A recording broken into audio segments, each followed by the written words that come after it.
Sigamos adelante con la tercera parte y última de esta presentación a los dos libros de Reyes, y recordemos cómo la ocasión anterior nosotros nos quedamos exponiendo la cuestión en torno al profeta Elías, el cual aborda una dimensión doble, ¿no? Tanto a nivel internacional, al recibir el encargo de ungir a Hazael como rey de Siria, y en el plano netamente profético, cuando se le encomienda, ¿no?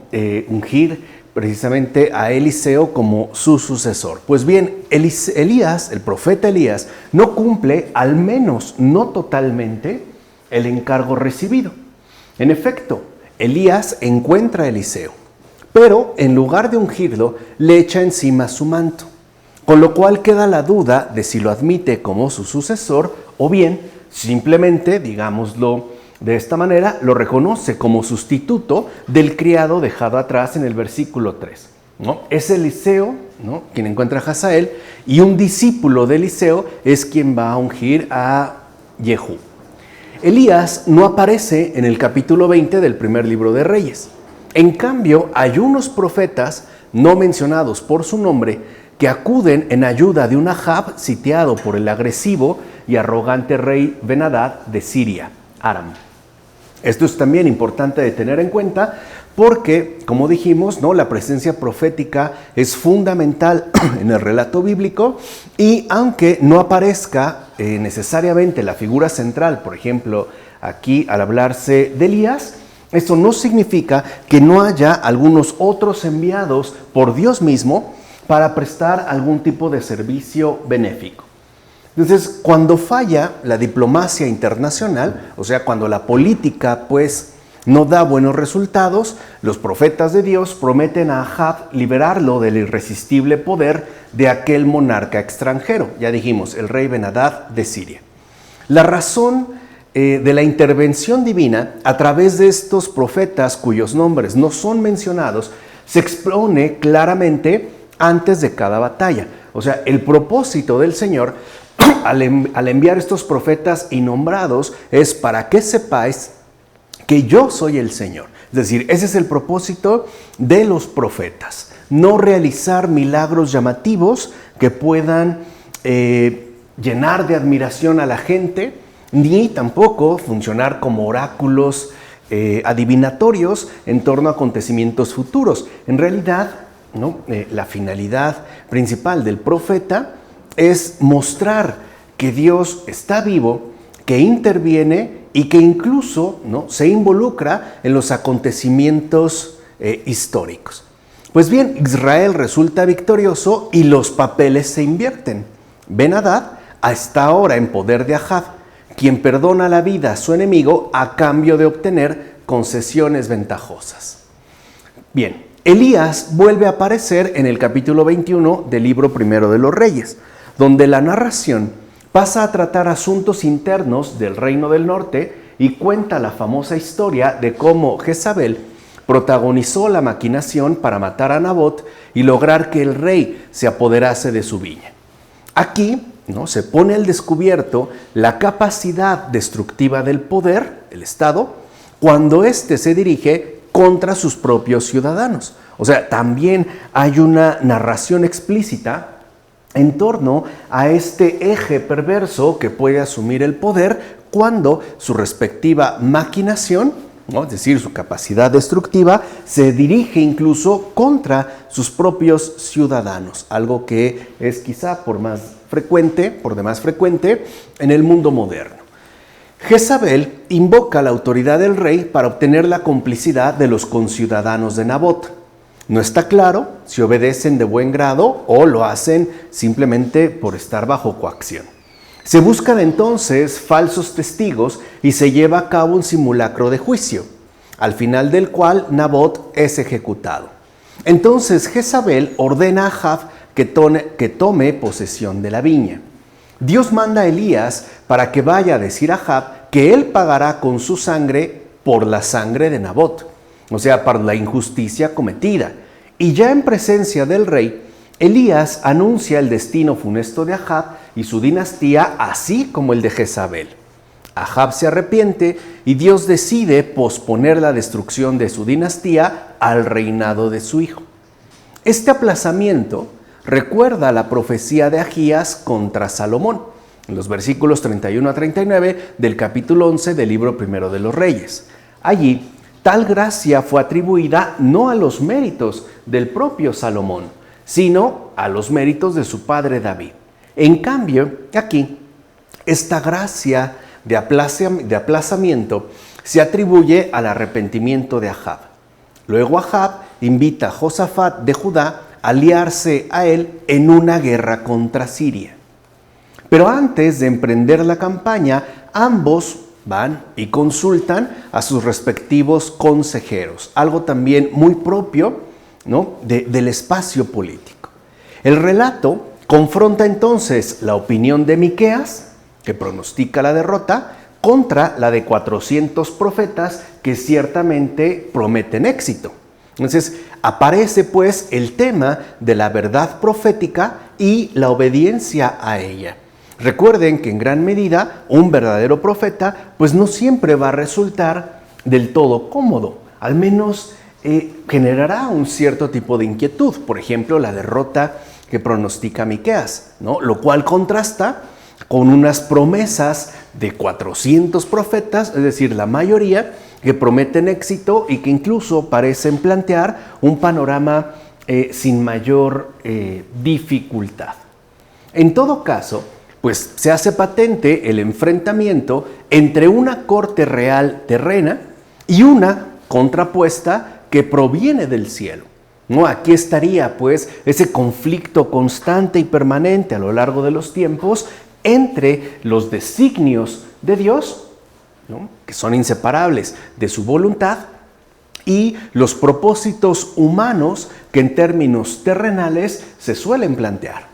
Así pues, obligado por el rey a decir la verdad, Miqueas revela su conocimiento de la ruina de Ahab y la fuente de la cual proviene dicho conocimiento. O sea, el profeta Miqueas afirma haber estado presente en la corte divina. Ahí Dios mandó a un espíritu encarnarse en espíritu de mentira en boca de los 400 para atraer a Ahab hacia su perdición. Entonces, un profeta enfrenta a otro.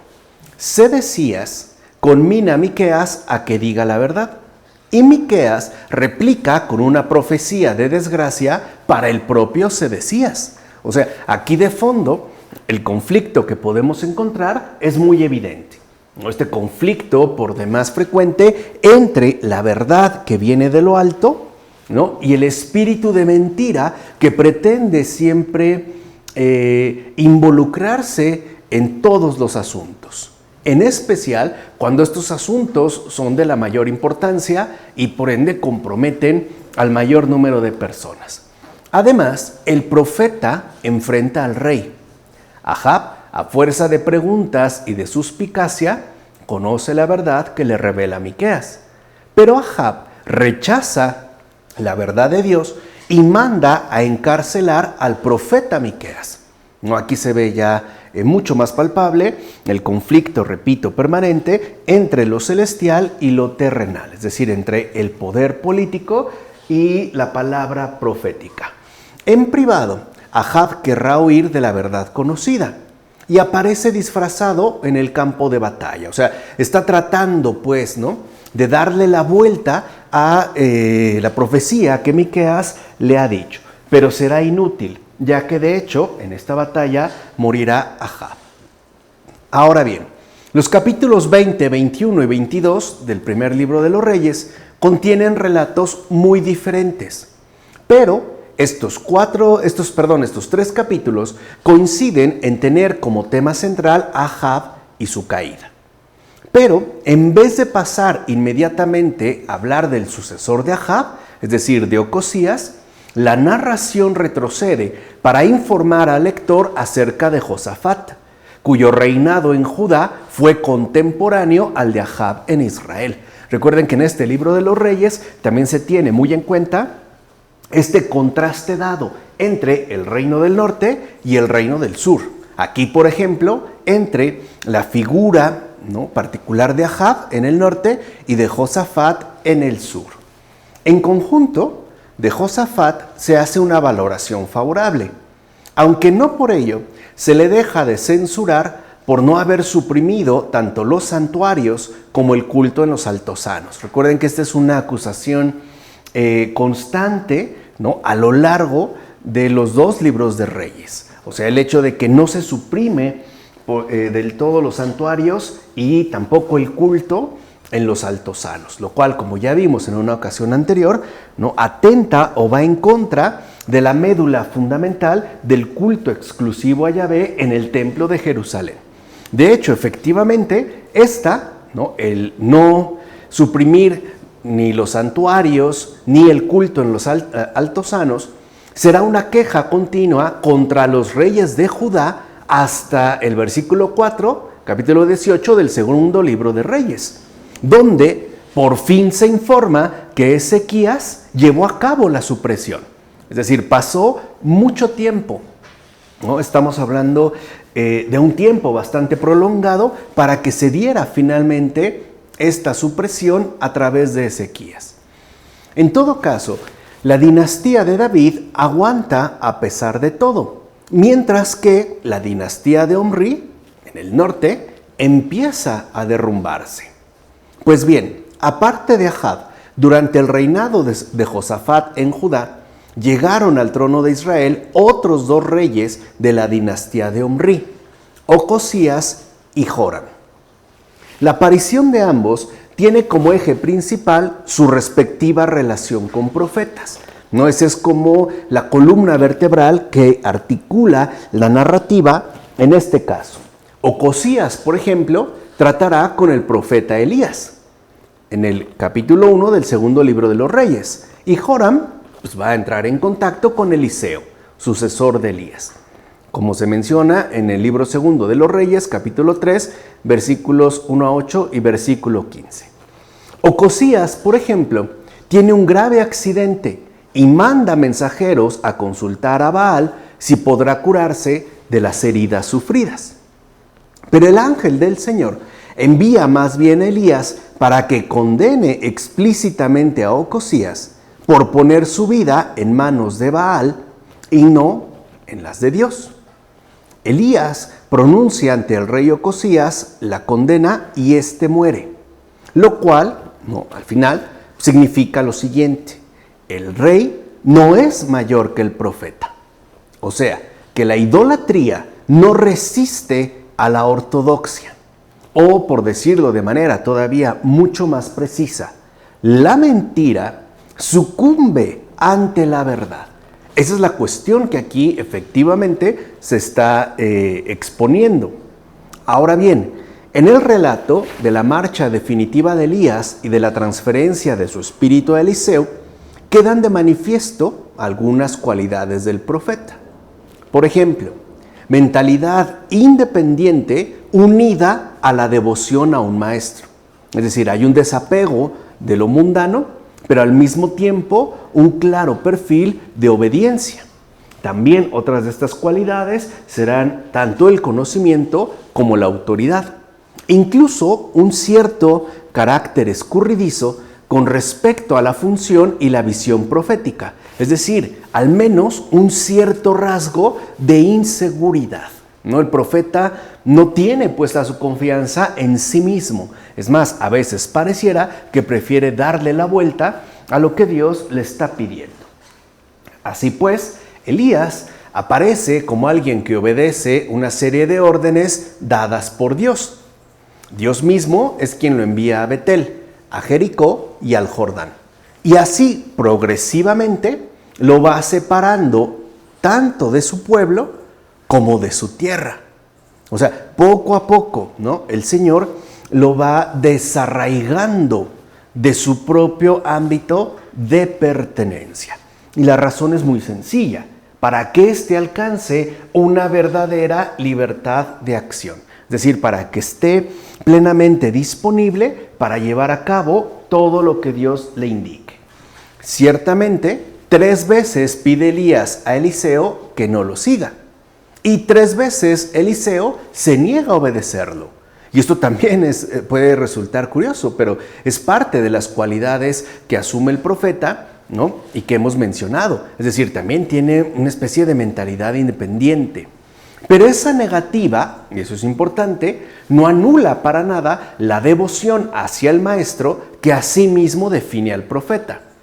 Es decir, no se rompe con la obediencia, sino que esta devoción estará muy marcada en tanto rasgo definitorio del profeta.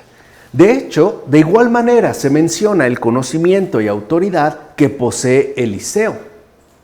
Por ejemplo, cuando un grupo de profetas preguntan a Eliseo y sabiendo él lo que aquellos saben, los manda a callar.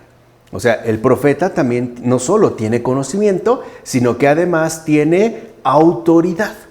Algo que es muy importante al momento en el que nosotros busquemos hacer un discernimiento en torno a un profeta o a un supuesto profeta. Así pues, ya en el segundo libro de los Reyes, capítulo 2, versículos 9 a 21, se menciona cómo Elías es separado de Eliseo por un carro de fuego para ser arrebatado hacia el cielo por un torbellino. Entonces Eliseo pide 2/3 del espíritu de Elías. Pero éste no ve que sea fácil complacerlo, ya que a pesar de todos sus poderes, él mismo no posee el poder de crear profetas. Él es un enviado, no un creador de profetas. Eso es algo que en todo caso le corresponde únicamente a Dios. Así, lo único que Elías puede ofrecerle es una señal. Si Eliseo ve partir a Elías, entonces la petición será concedida, cosa que efectivamente ocurre. A continuación, Eliseo recorre las 3 etapas de Elías, pero en sentido inverso. Primero se encuentra en el Jordán, luego en Jericó y por último va de camino hacia Betel. O sea, podemos decir que si en un primer momento, ¿no? Elías va avanzando de Betel, pasando a Jericó y llegando al Jordán, Eliseo realiza el recorrido de manera inversa. Primero se encuentra en el Jordán, luego en Jericó y por último va de camino hacia Betel. En el Jordán, los profetas locales reconocen que Eliseo ha recibido el espíritu de Elías. En Jericó, Eliseo sanea las aguas nocivas y los que veneran al profeta son bendecidos. Y yendo de camino hacia Betel, Eliseo es víctima de las burlas de unos chicos que al final mueren despedazados por 2 osas. Entonces, aquí el mensaje es el siguiente.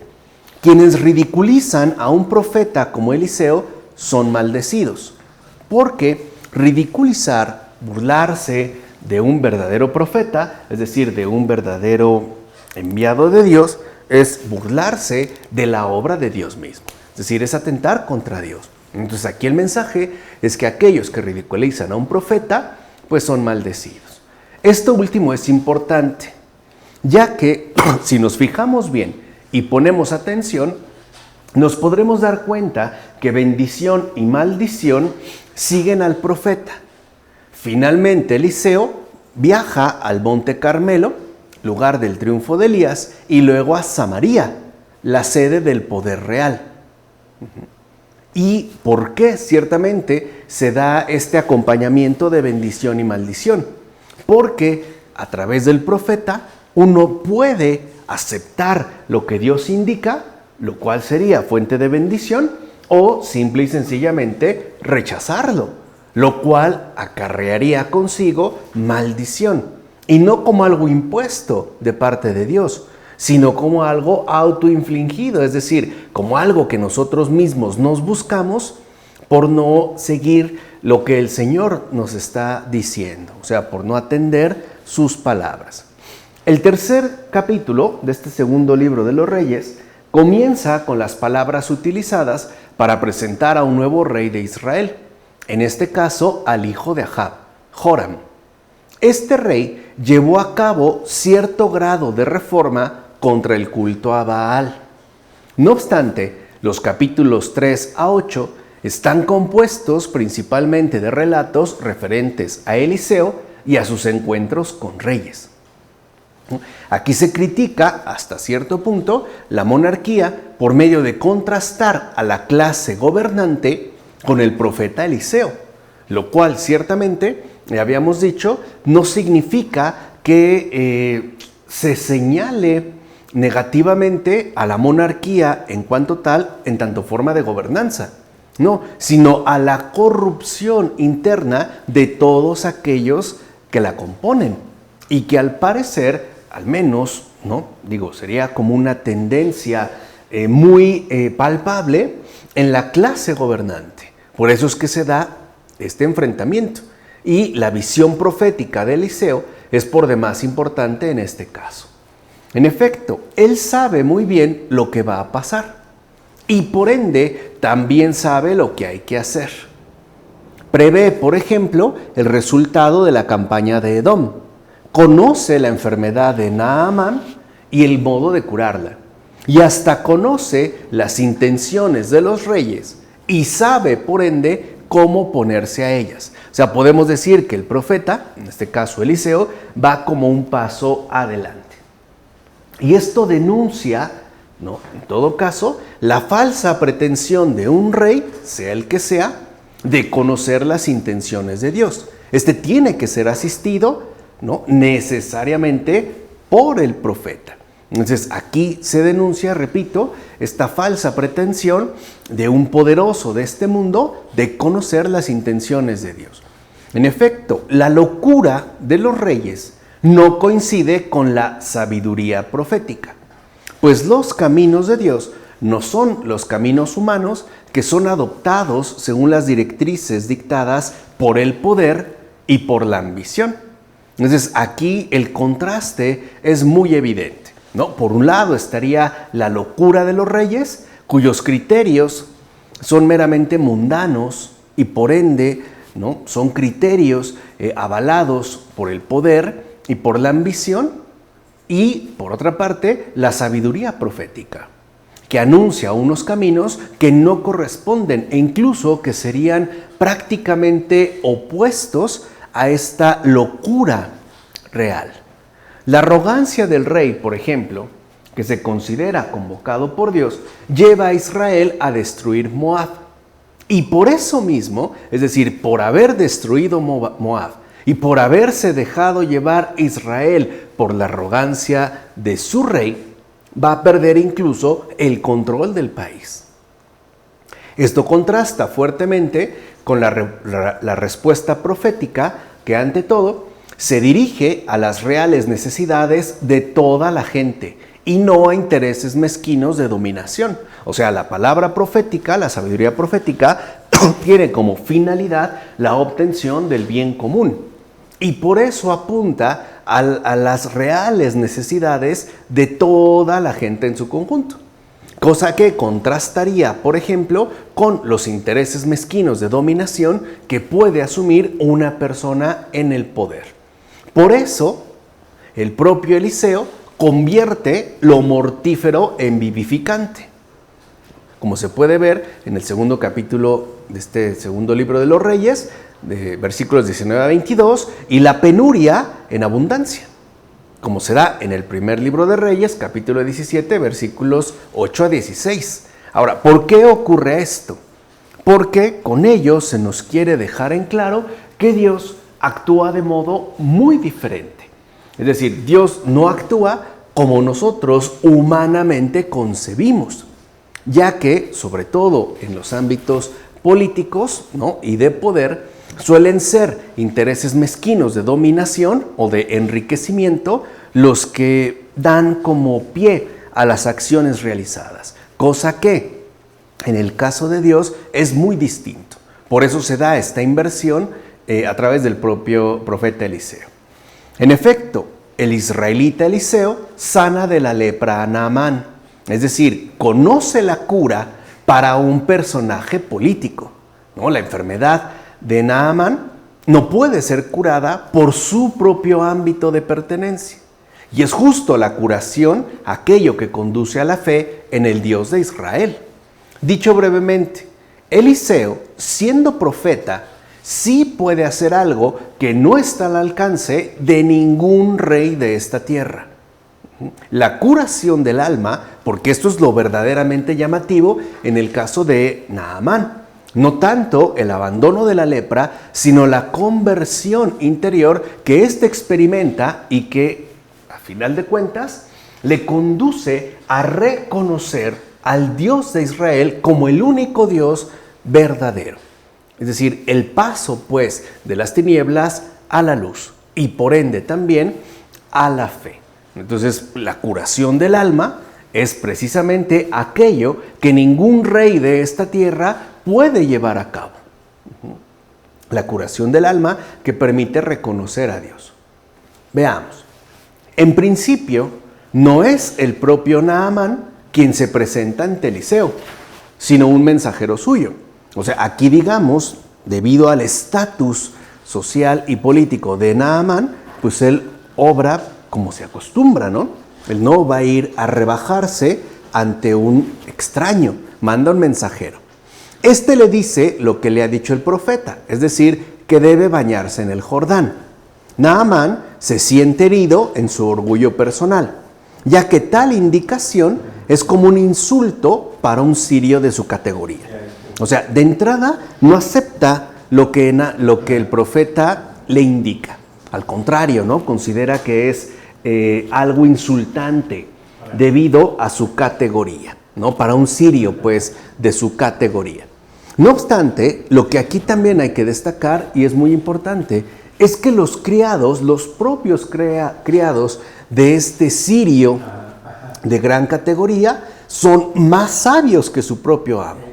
O sea, estas personas sencillas, simples, incluso pobres, resultan ser más sabios que su propio amo. En efecto, son ellos quienes convencen a Naamán que cumpla con las indicaciones dadas por Eliseo. Y por tanto, son ellos también quienes promueven, ¿no?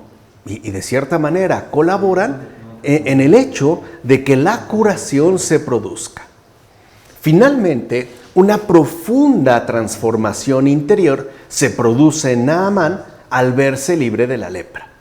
Ahora, a diferencia de lo ocurrido al principio, él va en busca de Eliseo y manifiesta ante él que no hay otro Dios que el Dios de Israel, que es lo verdaderamente notable. Repito, no tanto la curación física, sino la curación del alma y por ende la posibilidad ya, ahora sí patente, de reconocer manifiesta y abiertamente que no hay otro Dios más que el Dios de Israel.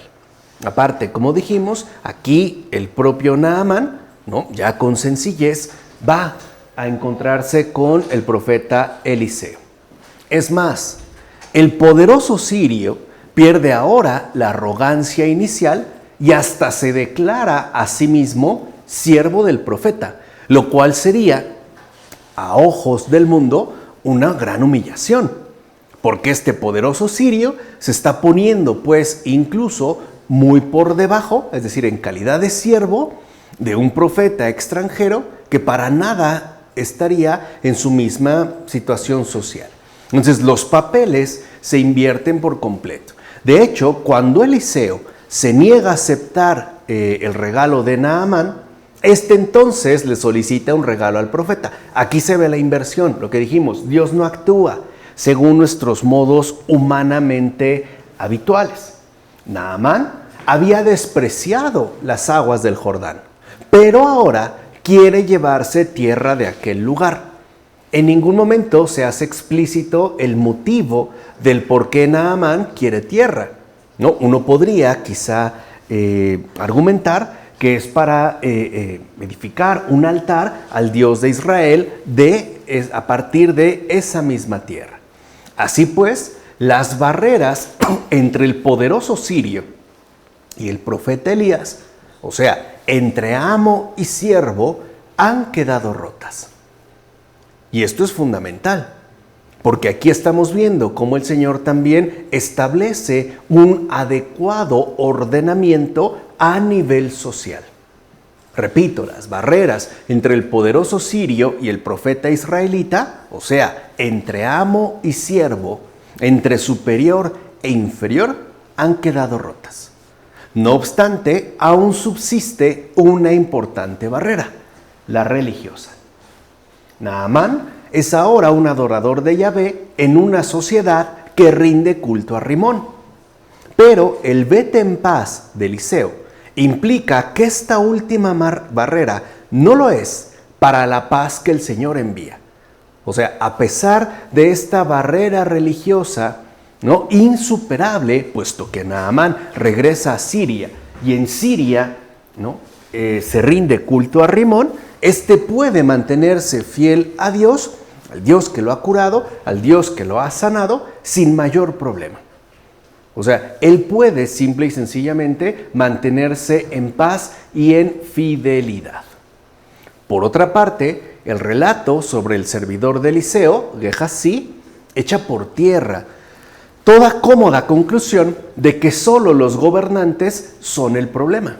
Y también hay que tenerlo en cuenta, porque a veces pareciera que el señalamiento de los fallos recae única y exclusivamente sobre los mandatarios, sobre los gobernantes, sobre los poderosos, sobre los ricos. No es así. Esa es una cómoda conclusión. Ya dijimos, ¿no? O sea, al final la escritura completa nos invita a abandonar todos estos posicionamientos simplistas cuya comodidad nos impide captar la complejidad de la realidad. En efecto, Gehazi se muestra igual de inteligente que los siervos de Naamán, pero en sentido contrario, ya que solo busca el propio provecho, ¿no? Y ahora será él quien quede lleno de lepra, según la manifestación de su corrupción, que es el simbolismo que adquiere aquí la lepra.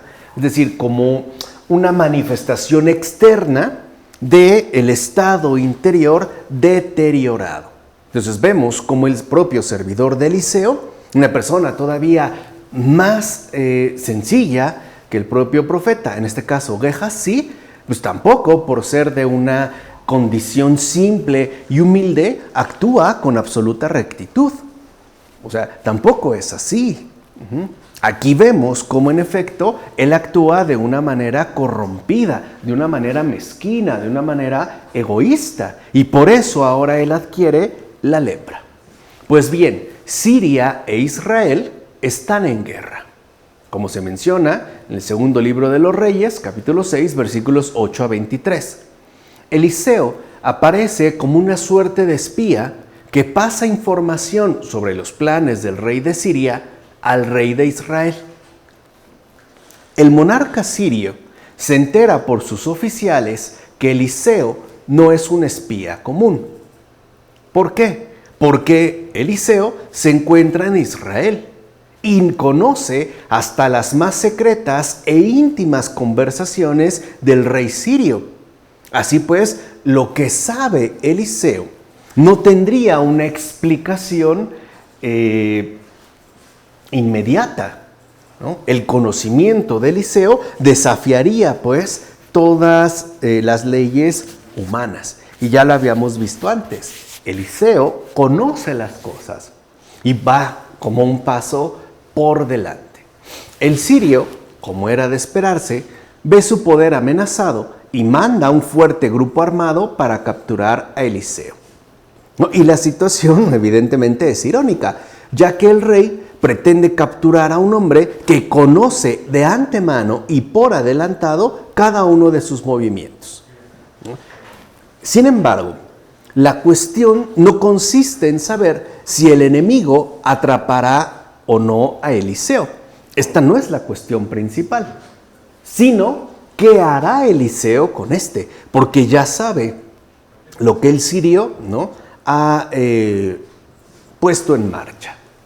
En efecto, en contra de la táctica políticamente dominante, es decir, del obrar humano según el contexto y el momento particular, Eliseo no manda caballos y carros de fuego contra el enemigo para destruirlo. No, sino que se limita a cegar a los sirios temporalmente para evitar toda acción violenta. O sea, ese es, digamos, el modus operandi de Eliseo en tanto profeta. No se involucra dentro del despliegue de la violencia, sino que la corta, al menos temporalmente, por medio de cegar a los sirios para que se evite, ¿no?, toda acción violenta. De hecho, Eliseo libra a Dotán de los sirios y conduce a estos a Samaria. Una vez en la capital, el propio Eliseo manda que, bien comidos y bebidos, los sirios vuelvan a su país.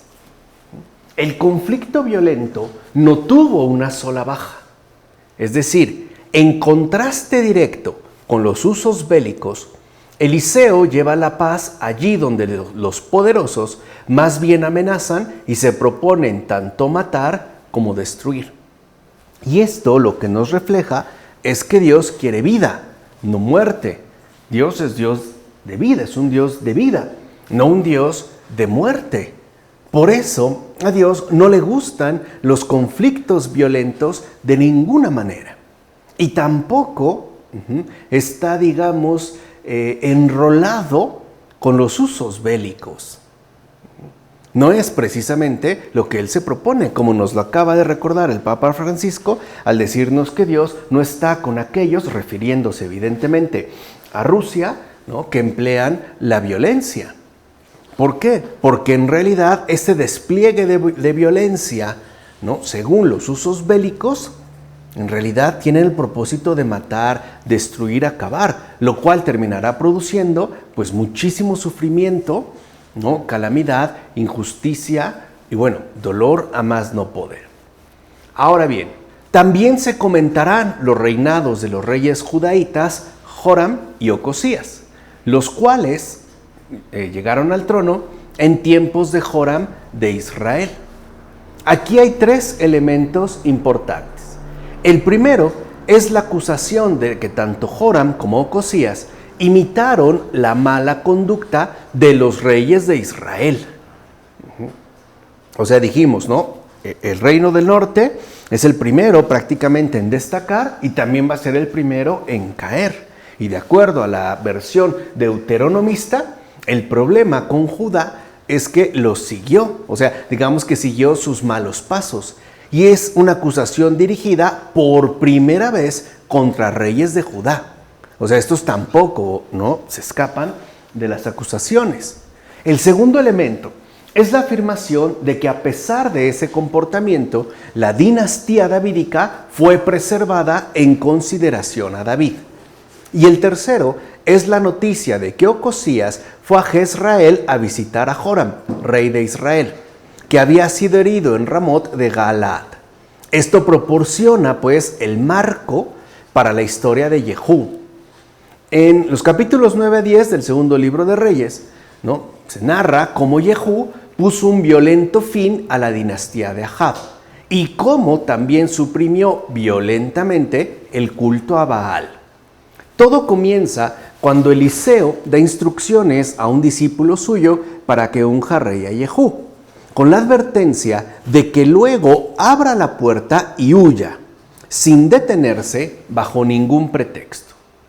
El discípulo unge a Jehú y le encomienda la misión de eliminar a toda la familia de Ahab, en castigo por la sangre que ha derramado Jezabel. Jehú se reúne con sus compañeros y lo primero que le preguntan es, ¿va todo bien? Lo cual es una traducción literal de lo siguiente en hebreo. ¿Es ello paz? O sea, esa es la pregunta fundamental. ¿Esto que está por emprenderse es paz o es guerra? ¿Esto que está por llevarse a cabo tiene que ver con la paz o por el contrario, está al servicio de la destrucción? Por eso destacamos aquí, ¿no?, lo que sería la traducción literal de esta expresión en hebreo. ¿Es ello paz? Que aquí se ha traducido por ¿va todo bien? Jehú consigue exterminar en Samaria a los 70 hijos de Ahab y asimismo logra aterrorizar a los notables de la ciudad y los hace decapitar. ¿No? Esta táctica recuerda a la de Jezabel en el capítulo 21 del primer libro de Reyes. A continuación, siguen las ejecuciones y hablando con Jonadab, Jehú atribuye estas matanzas a su celo por defender la causa del Señor. Al final, Jehú concluye con un acto presenciado por Jonadab, el exterminio de los adoradores de Baal. Mueren todos sus profetas, sacerdotes y fieles, sin excepción alguna.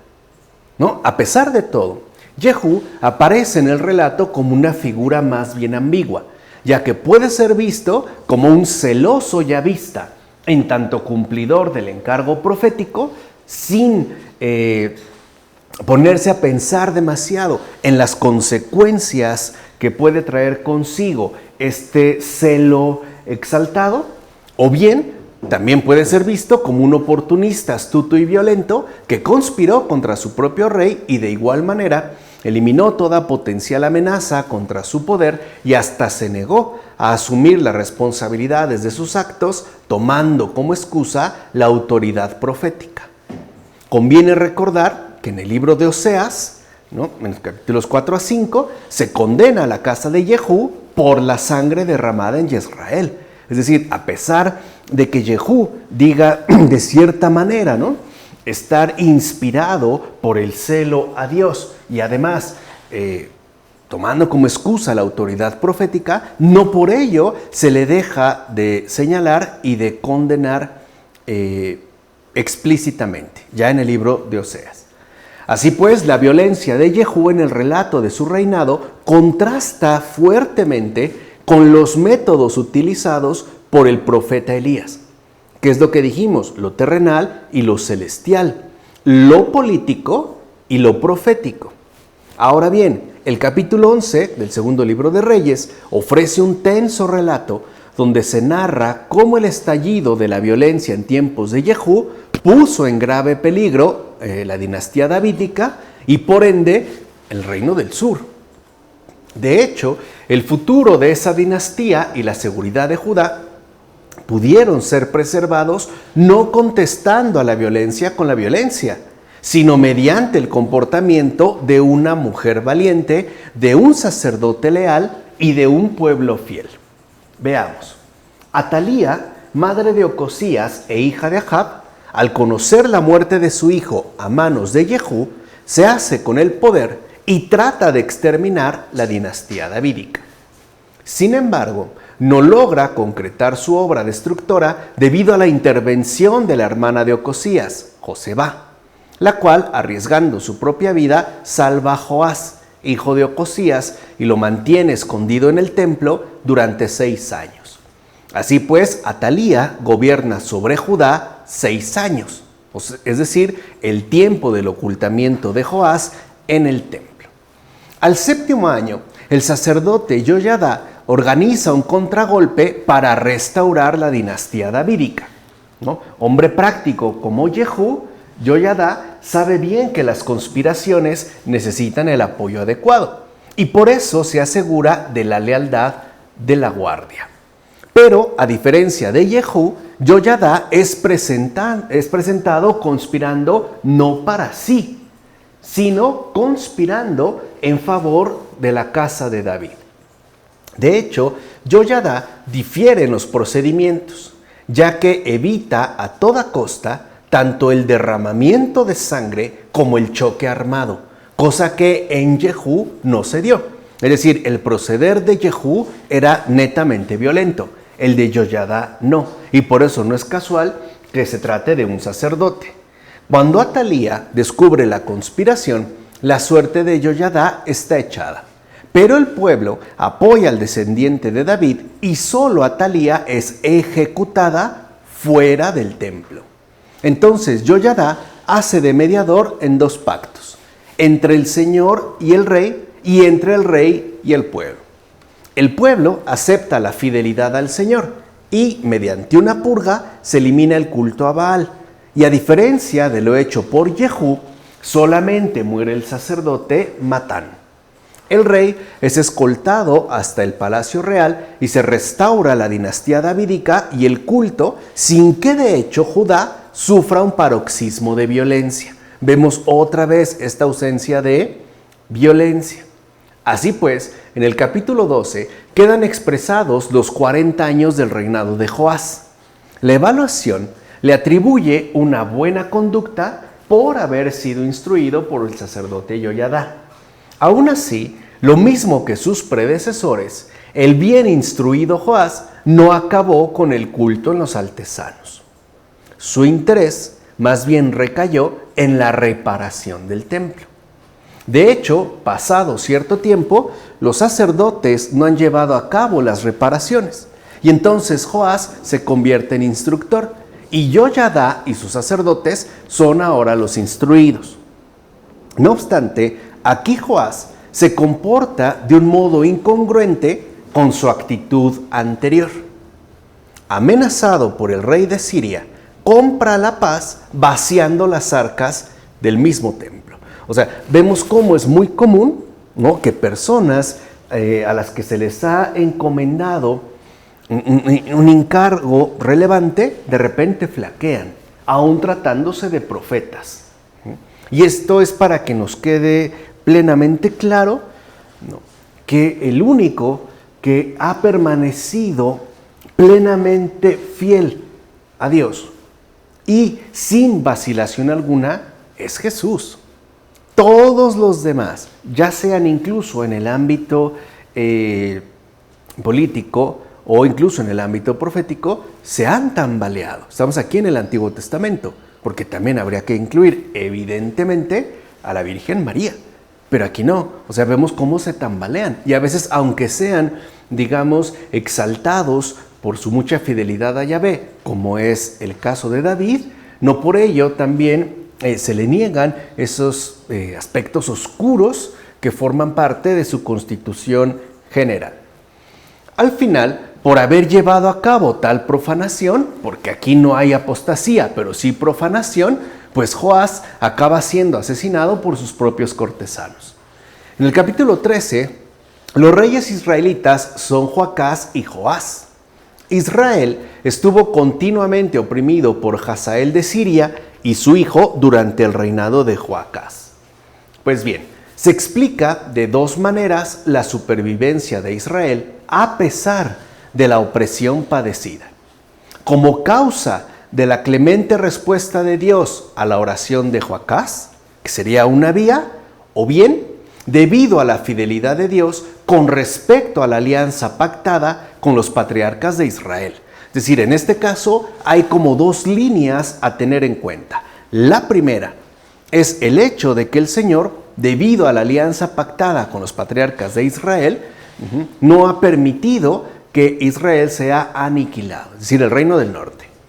Aunque también se menciona esa respuesta favorable, de hecho misericordiosa, que Dios da a la oración de Joacás.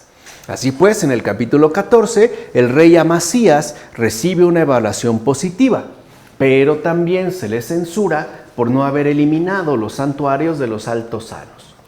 No obstante, muy distinto es su comportamiento en el plano internacional.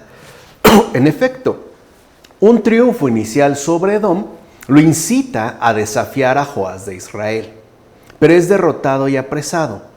Joás actúa como cualquier conquistador extranjero. Viola simbólicamente a Jerusalén, derribando buena parte de la muralla y luego saquea el templo.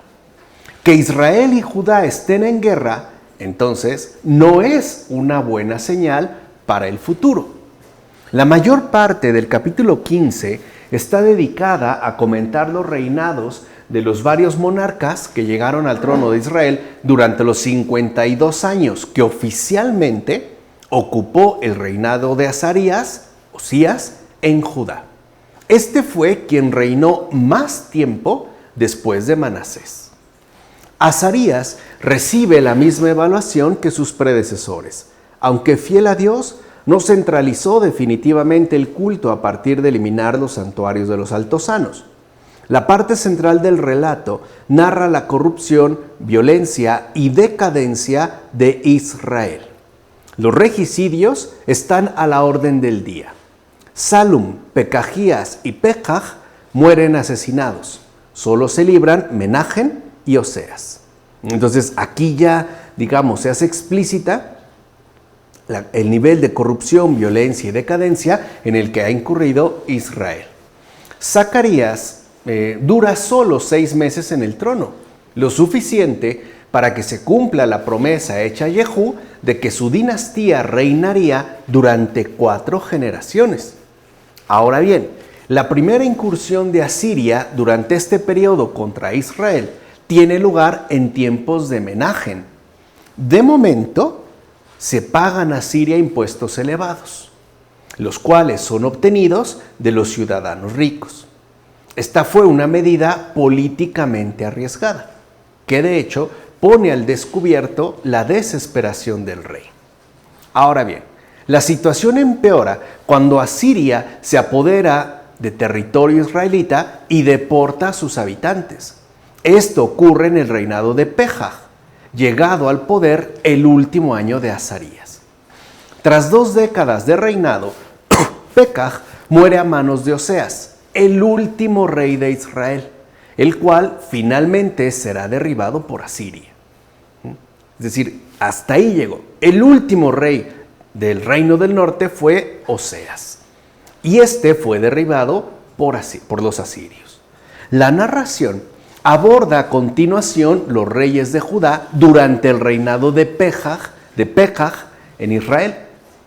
En referencia a Jotán, lo más importante es que durante su reinado Dios empezó a mandar contra Judá a Razín de Siria y Pekaj de Israel.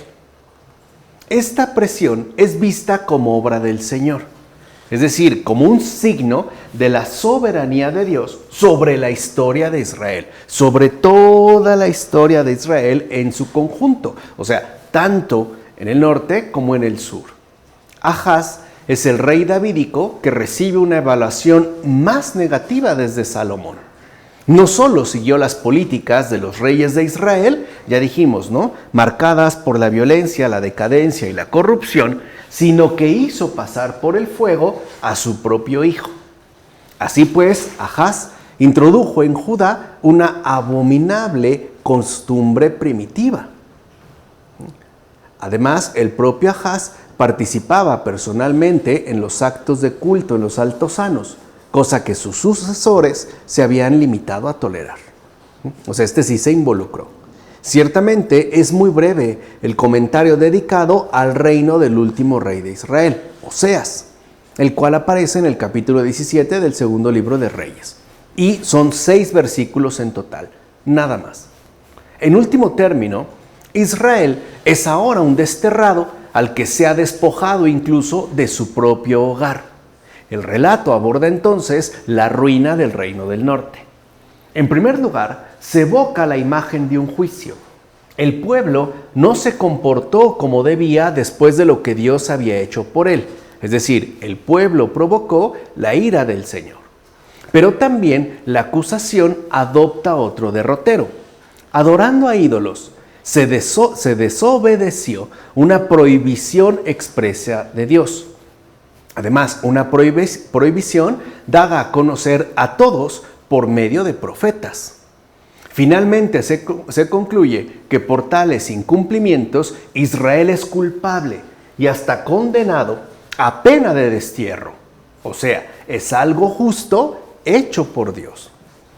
Vemos, por tanto, cómo la ruina de Israel, según la versión deuteronomista, remite al pecado y al castigo. O sea, como ya habíamos mencionado y explicado en detalle, ¿no?, en una ocasión anterior, está sustentada por ese esquema arcaico de pensar que vincula acción y consecuencia. Tal sentencia va seguida de una alusión a la situación de pecado de Judá, que es acusado de seguir el ejemplo de Israel. Entonces, se trata más bien de una suerte de advertencia para Judá. De fondo, se sitúan los orígenes del pecado de Israel en Jeroboam, su primer rey. Y asimismo se resalta el papel que los profetas tuvieron desde el principio al anunciar por anticipado que el pecado de Jeroboam provocaría la destrucción de todo el reino, lo cual efectivamente sucedió. Pues bien, Judá sobrevivió a la acometida asiria que destruyó a Israel. No obstante, tal catástrofe produjo un enorme impacto en el pensamiento judaíta. El extenso Comentario de Reyes, dedicado al reino de Ezequías, es el legado de ese impacto, el cual será retomado después en los capítulos 36 a 39 del profeta Isaías y la versión que ofrece el segundo libro de las Crónicas en sus capítulos 29 a 32. En todo caso, se dice que Ezequías, además de ser un rey justo, sí suprimió el culto de los altosanos. Además, asimismo confió en Dios y guardó los mandamientos. Ezequías sería un caso único entre los descendientes de David. Incluso se añade que Ezequías tenía a Dios de su parte y por eso prosperó. De hecho, la liberación de Judá de la amenaza siria es presentada como una recompensa, vean otra vez este mismo esquema arcaico, por parte de Dios a la fidelidad de Ezequías, ¿no? Aunque obviamente se destaca que esta liberación no es tanto resultado de la fidelidad de Ezequías, sino obra de Dios. En un primer momento, Ezequías se muestra impotente ante la invasión del ejército asirio, el cual ya ha capturado todas las ciudades fortificadas de Judá. La reacción de Ezequías, ¿no?, es la de los reyes de Judá. Digamos, este era como el proceder habitual: comprar la paz saqueando el tesoro del templo. O sea, también finalmente llevando a cabo una profanación, lo cual no concuerda con la evaluación positiva anterior. Por lo pronto, su política de apaciguamiento no prospera. De hecho, la situación empeora con el avance de los asirios contra la misma Jerusalén. Recuerden, ya han tomado todas las ciudades fortificadas, es decir, las ciudades principales, y ahora ya van directamente contra Jerusalén. Un alto funcionario asirio, el copero mayor, transmite entonces oralmente dos mensajes de su rey, uno a Ezequías y el otro a los ciudadanos de Jerusalén. Estos mensajes intentan minar la confianza puesta en Dios. En efecto, el rey de Asiria da a entender que Dios no salvará a Judá, ya que se ha puesto a su favor. Además, asimismo promete una tierra de paz y prosperidad, cosa que Dios no hará. El copero mayor concluye asegurando que ningún Dios ha podido vencer al rey de Asiria. Por tanto, el pueblo debe creer en él, no en Ezequías ni en Dios. O sea, es una estrategia política. Pese a tales discursos, Ezequías se muestra fiel al Señor. De hecho, envía a Isaías a que interceda ante Dios en favor de Judá, el resto que aún queda, para que le sean ahorrados los insultos de los asirios contra el Señor. Así pues, la medida de la verdadera fidelidad consiste en buscar el honor de Dios sobre todas las cosas. Isaías, como mensajero de Dios, asegura a Ezequías que contará con la protección divina y que el poder soberano de Dios se hará sentir sobre el rey de Asiria. Pero con un tercer discurso se intensifica el ataque contra la confianza de Ezequías en Dios. De hecho, se afirma, ¿no?, en este tercer discurso, que Dios lo ha engañado con vanas promesas de liberación. Ante el escarnio de que es objeto su Dios, acusado, no solo de incapaz, sino también de mentiroso, Ezequías sigue mostrándose fiel al Señor. En esta ocasión, él recurre directamente a Dios, hace profesión de fe y asimismo implora la liberación para que todos los reinos de la tierra sepan que tú, Señor, eres el único Dios. O sea, esta sería verdaderamente la línea de la fe. No lo hace por un interés individual. Su plegaria encuentra respuesta a través de una profecía anunciada por Isaías, la cual contiene tres elementos. Uno, una refutación de las arrogantes afirmaciones del rey asirio. 2, una señal de que habrá futuro para Judá y Jerusalén. Y 3, una promesa de liberación de la presente amenaza. De hecho, destruido el ejército asirio, desaparece también la amenaza de un ataque a Jerusalén. Ahora bien, si Ezequías se ha mostrado fiel a Dios, ahora va de la fidelidad a la duda. En efecto, al narrar su recuperación de una enfermedad que lo pone en peligro de muerte, Ezequías pierde la confianza y pide una señal a Dios que garantice su curación. Dios concede la señal, pero la duda de Ezequías ensombrece su hasta entonces recto proceder. La sombra se extiende ahora cuando Ezequías recibe una embajada llegada de Babilonia. Él enseña a tal embajada todo lo valioso de su reino.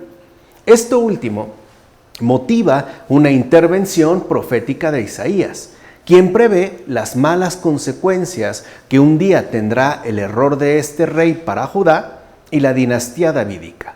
O sea, un profeta ve mucho más allá que un mero gobernante. Así pues, de todos los monarcas de Israel y Judá, fue Manasés el que reinó más tiempo, 55 años. Según los deuteronomistas, este rey llevó a Judá por el camino de la destrucción, es decir, como anteriormente se había hecho Jeroboam con Israel. Entonces se establece un paralelismo implícito entre Manasés y Jeroboam. En efecto, viviendo en un reino políticamente dividido por decisión divina, Jeroboam optó por dividirlo religiosamente, ¿no?, en la visión deuteronomista. Y Manasés, en una época de gran prosperidad material, optó por otros dioses y hasta empobreció y vació de contenido a la religión. De hecho, incluso se enumeran una serie de innovaciones cúlticas llevadas a cabo por Manasés, lo cual atentó directamente contra el auténtico culto. En efecto, contaminó la pureza del culto con prácticas extranjeras y por ende comprometió su unidad y centralidad, pues se multiplicaron los santuarios en los altosanos, así como los altares. Es más, hasta profanó el templo, la morada del nombre de Dios, al introducir una imagen de la diosa Acera. Y asimismo se acusa al pueblo de seguir de buena gana el ejemplo de Manasés, de forma paralela a lo que hicieran los israelitas del norte al adoptar de buena gana las innovaciones cúlticas de Jeroboam. Pero en el caso de Manasés, un grupo de profetas declara lo siguiente: porque Manasés ha pecado y hecho pecar a Judá, este reino correrá una suerte similar a la de Israel.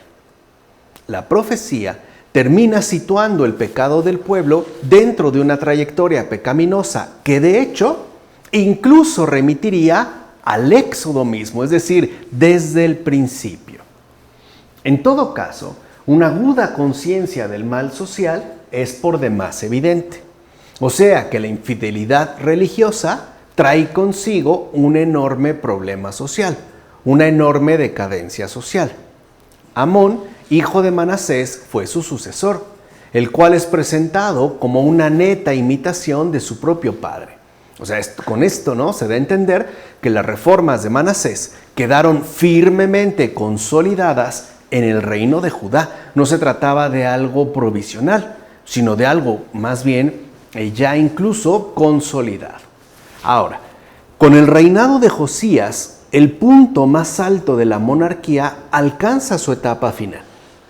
En este caso, se destaca lo siguiente: la aprobación obtenida por Josías debido a la reforma del culto judaíta, la cual se dio en respuesta al descubrimiento y adhesión al libro de la ley. En efecto, el libro de la ley fue descubierto durante las reparaciones que Josías llevó a cabo en el templo. Al conocer el contenido del libro, Josías entonces consulta a la profetisa Hulda, algo que ciertamente nos recuerda la consulta de Ezequías al profeta Isaías durante la amenaza siria, así como la consulta de David al profeta Natán. Josías recibe una respuesta profética, y tanto él como el pueblo se comprometen a guardar los preceptos, mandamientos y leyes recogidos en el libro, y lo harán mediante una ceremonia de alianza con el Señor.